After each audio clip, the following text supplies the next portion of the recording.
অবশেষে গ্রেফতার শওকত মোল্লা, এনআইএর জালে তৃণমূল নেতা। সোনারপুরের কামালগাছি এলাকা থেকে গ্রেফতার করা হয়েছে তাকে। বৃহস্পতিবার থেকে পলাতক ছিলেন শওকত।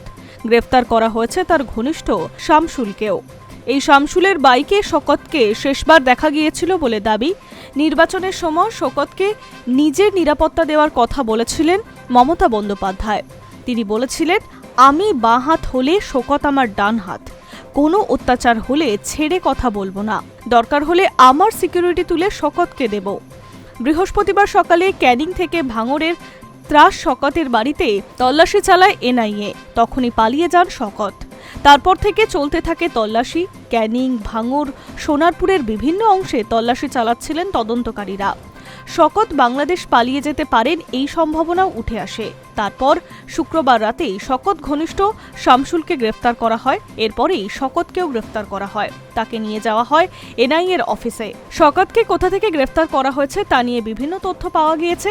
এনআইএ সূত্রে খবর, সোনারপুরের কামালগাছি থেকে গ্রেফতার করা হয়েছে। অন্যদিকে শওকত মোল্লার পরিবারের দাবি, চিংড়িঘাটা থেকে তাকে গ্রেফতার করা হয়েছে। আত্মসমর্পণ করেছেন তিনি। শওকত মোল্লার মেয়ে বলেন, আমরা কেউ আইনের ঊর্ধ্বে নয়। বাবা বাড়ি ছিলেন না, ব্যক্তিগত কাজে গিয়েছিলেন। ফিরে আসতেই কথা বলে আমরা তদন্তকারীদের হাতে তুলে দিয়েছি। উল্লেখযোগ্য, বঙ্গ বিধানসভা নির্বাচনের আগে ভাঙড়ে চালতাবেড়িয়া অঞ্চলে বামুনিয়া এলাকায় ভয়াবহ বিস্ফোরণের ঘটনা ঘটে। মৃত্যু হয় একজনের, আহত হয় বেশ কয়েকজন। কিছুদিন আগে আহিদুল ইসলাম নামে এক তৃণমূল নেতাকেও গ্রেফতার করা হয়। সেই ঘটনার তদন্তে বৃহস্পতিবার এনআইএর একাধিক দল ভাঙড়ে হানা দেয়।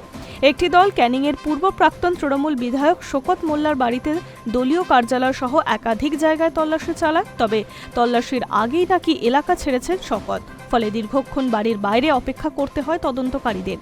এরপর তৃণমূলের নেতার ছেলেকে নিয়ে বাড়িতে ঢোকেন তদন্তকারী আধিকারিকেরা। তাকে সঙ্গে নিয়ে একাধিক এলাকায় তল্লাশি চালানো হয়। অবশেষে শুক্রবার রাতে গ্রেফতার করা হয় শওকত মোল্লাকে। Hi news network.